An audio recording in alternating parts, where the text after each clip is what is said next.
Ну а сейчас к событиям в Германии, которые имеют непосредственное отношение и к войне в Украине, и к России.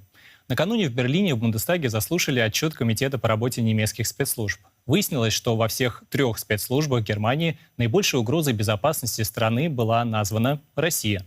Говорили и о растущей угрозе российских диверсий, и рассказали об инциденте, который чудом не закончился катастрофой. Подробности в нашем следующем сюжете.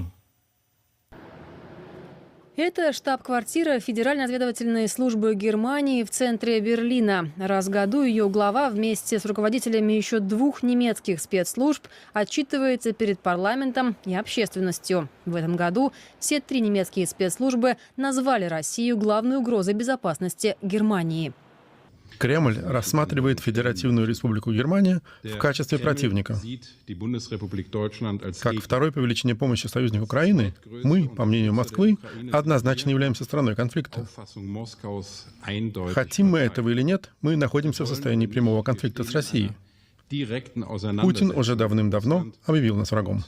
Глава внешней разведки Кайль также заявил, что Кремль может быть готов к военным действиям против стран НАТО не позднее конца этого десятилетия. В Кремле тут же отреагировали. Никогда Россия со своей военной инфраструктурой не двигалась в сторону НАТО.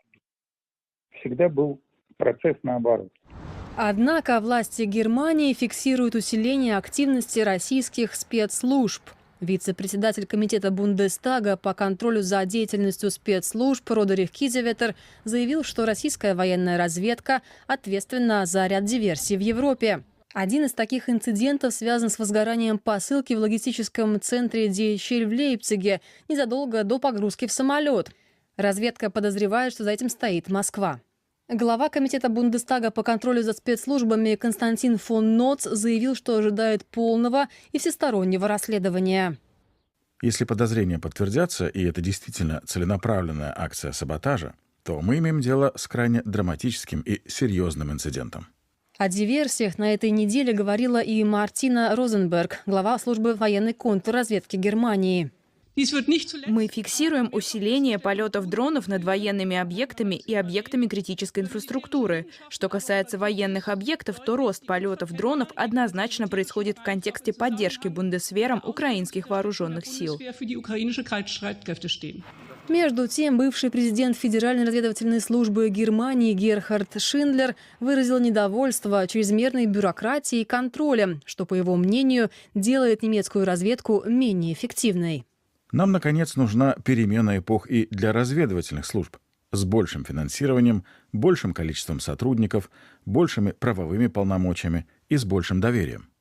Сейчас немецким спецслужбам запрещено многое, что разрешено их коллегам в других странах, например, в США. Речь идет о слежке за телефонными переговорами и перепиской в интернете. Поэтому нередко сообщения об арестованных агентах или предотвращенных диверсиях сопровождаются ссылками на иностранные разведданные.